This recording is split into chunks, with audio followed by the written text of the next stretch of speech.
Hello, welcome back to Tactical Tuesday with Johnny Tiger.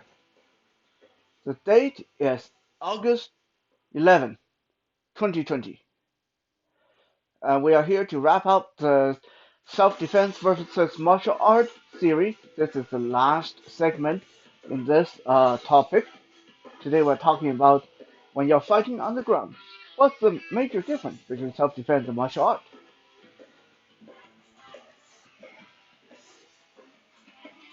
One of the more memorable moments that I can give you as an example is that years ago, I once had this little uh, argument, uh, very gentlemanly argument against a high level Brazilian Jiu Jitsu practitioner.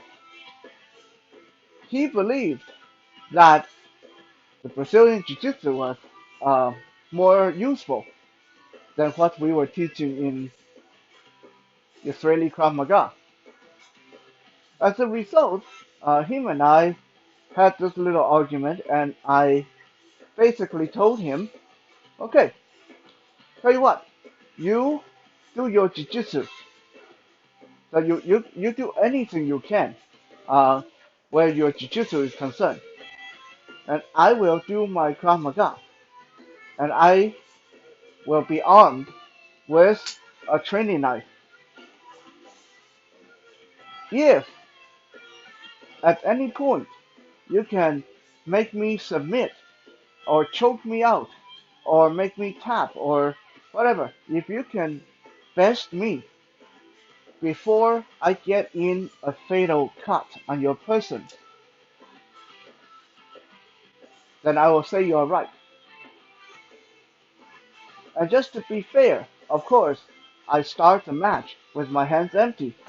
The training knife is either in my pocket or behind my waistband. It's somewhere on my person. But I start the match empty handed. We went a good three, four, maybe 5 rounds. We went quite a few rounds. This high level Brazilian Jiu Jitsu practitioner who could always tie me up in a knot, no problem. Make me submit, choke me out, no problem. 6'2", 240 pounds, taller than me, heavier than me. But that night, when I was going by the self-defense rule, he couldn't win even a single round. Every single time, every round, he get a headlock on me. I'm stabbing him in the thigh right here, femoral artery. He tried to grab me armbar. I cut his wrist. He tried to get some fancy leg lock. I jammed the knife into the base of his thigh. He tried to restrain my hand. I tossed the knife to the other hand and deploy it and then go into the stomach. Right? Arya Stark, not the only person who know how to do that. Sorry, have to throw in that Game of Thrones reference.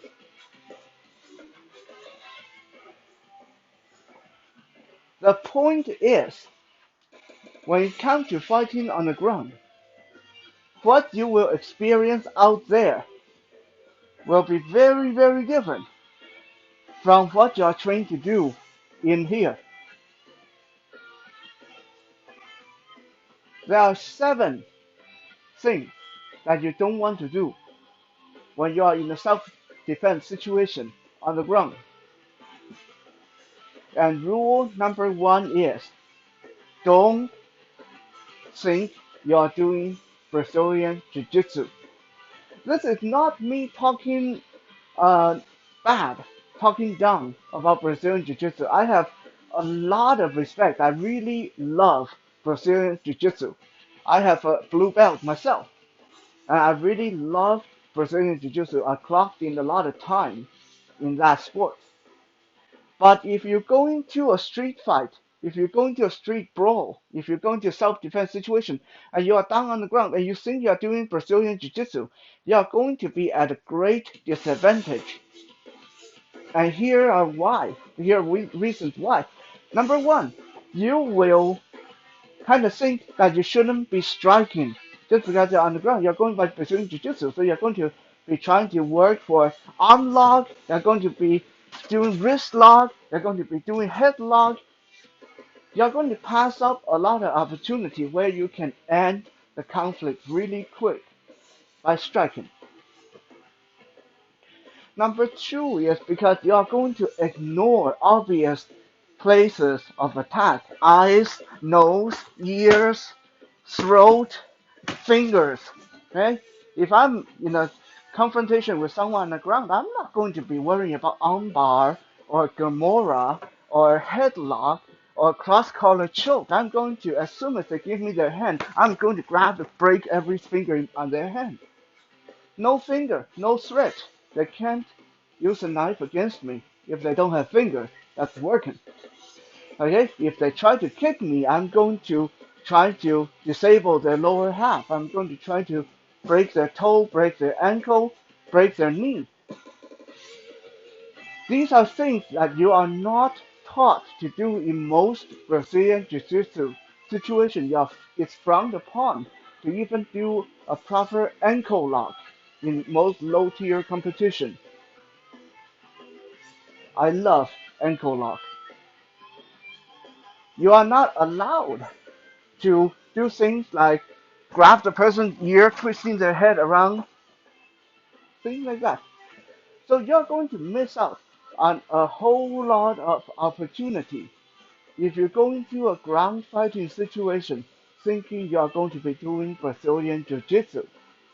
And you're going to be very, very surprised when the person below, when you go in for that fancy and the counter choke, suddenly sink their teeth into your bicep and bite off a chunk of your arm.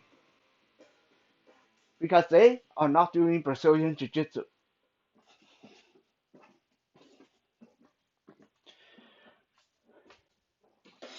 Number two, don't linger on the ground.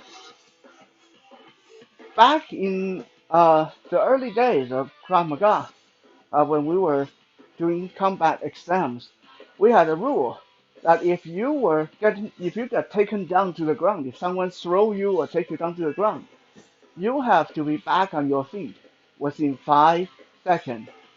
If you are not back on your feet in 5 seconds, you fail the exam. You wasted your $100 exam fee. You have to retest. The reason for that is every extra second you spend on the ground is every extra second you're not spent on running away. Every second you are on the ground increases the chance of their friend. Remember when we talked about grappling? Don't forget their friend. Their friend come up, no matter how high level of a jiu-jitsu you are, how high level of wrestler you are, when the friend come up and with their steel toe boot and start stomping down on you, on your head, on your back, you're done. So don't linger on the ground. You want to get back to your feet as quick as you can.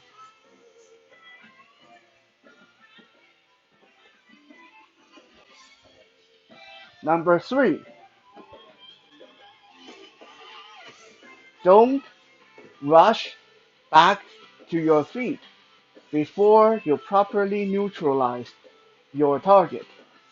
This sounds like it's in contradiction of number two, but it is very important to know. No, I do not want to stay on the ground for too long. I want to get back on my feet as quick as I can. But I do not want to try to get back on my feet until I finish doing what I'm doing, which is to disable my attacker. Why is that? Because every time you try to get back on your feet, and every time they grab your leg and drag you back down, and then you try to get back on your feet again, and they jump on your back and push you down, Every time that happens, you are that closer to running out of energy. You will only be able to keep up for so long before you are too exhausted to fight anymore, or you twist your ankle, or hurt something, break your own leg, or sprain your wrist during one of these little scuffles. So the best time to extract yourself and get away and get up is when you are sure this person on the ground is not going to immediately jump at you and grab your leg. So make sure you properly neutralize the threat before you get back on your feet.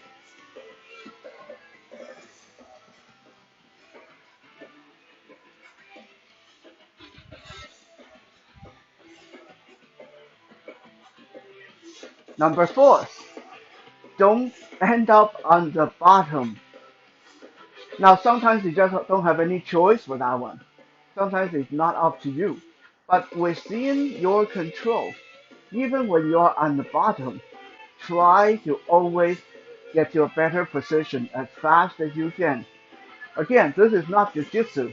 You don't want to stay on the bottom and try to pull that fancy spider guard or that fancy uh, full guard, half guard, uh, try to get that cool triangle choke on the person. Okay, not jujitsu, not wrestling. Being on the bottom means the person can simply reach back, grab something from your pocket, and start shoving that down your throat. Be it may it be a knife, uh, a pen or a glass bottle or just a simple car key. You know, being on the bottom is going to be really, really bad if the person really wants to do you a lot of harm and they are not doing Brazilian Jiu Jitsu. So when you're out there on the ground, when it's a self-defense situation, don't try to stay on the bottom. Don't try to fight from the. I know that a lot of you probably very good at your Brazilian Jiu-Jitsu. You're good bottom fighter. You're very strong on your back. You have very good experience fighting from your guard. But trust me, when it's not Brazilian Jiu-Jitsu, when it's not a ring sport, being on the bottom is really, really dangerous.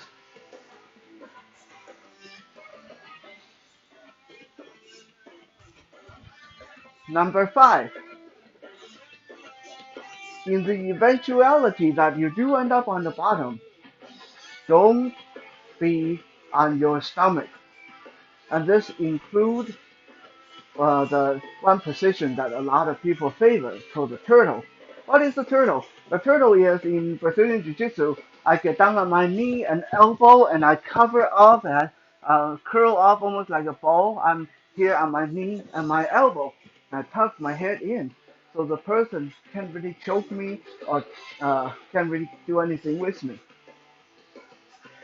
Yeah, that works in a Brazilian Jiu-Jitsu situation. Although if you run into a high-level guy, that is not going to save you.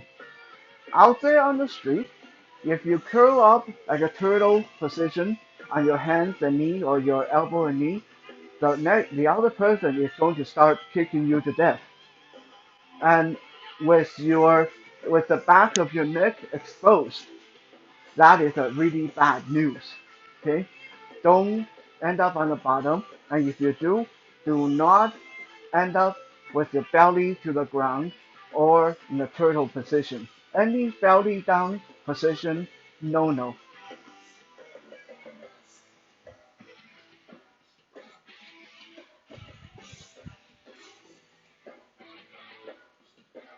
Number six, don't lose track of the person's hands. This is the same one as in grappling. Why did that high-level Brazilian Jiu-Jitsu player, why was he unable to win when we went by me doing self-defense and him doing Brazilian Jiu-Jitsu?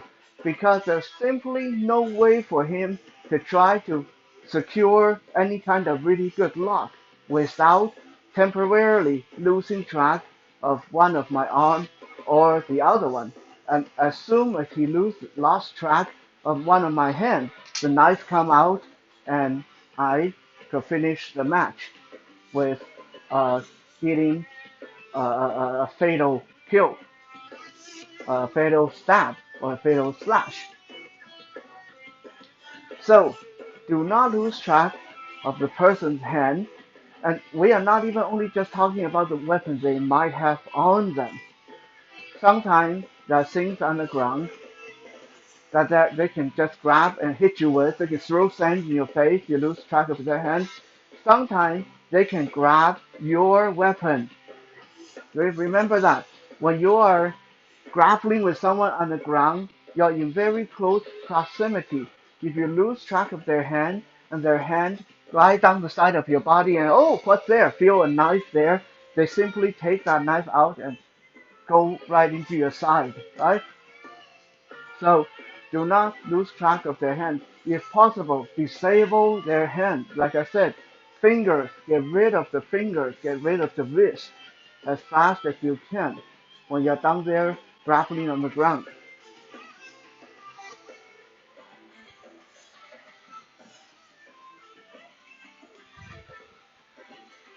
Last but not least, do not lose track of your own body position in relation to theirs. What do I mean?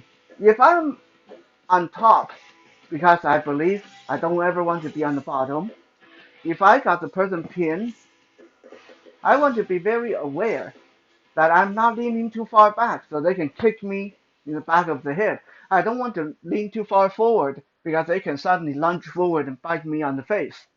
Okay? I don't want to get too close to their arm so they can grab me and pull me down.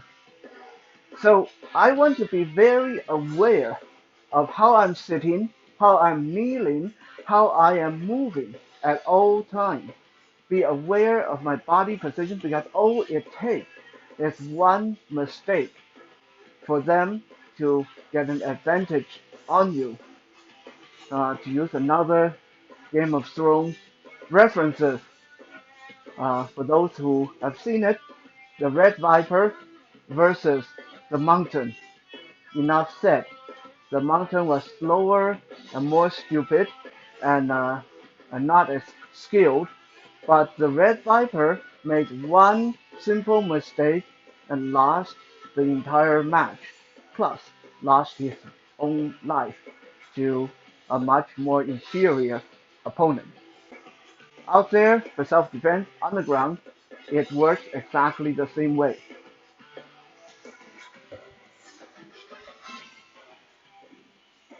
So, to recap, number one, we don't want to be doing Brazilian Jiu-Jitsu.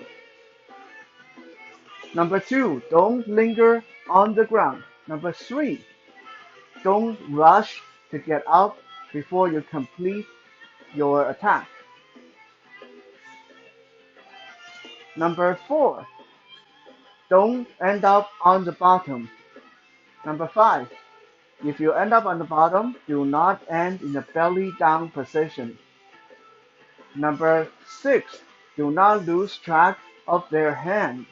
And number seven, do not lose track of your own body in relation to theirs. Thank you for checking out today's Tactical Tuesday. We'll be back again tomorrow for Wisdom Wednesday.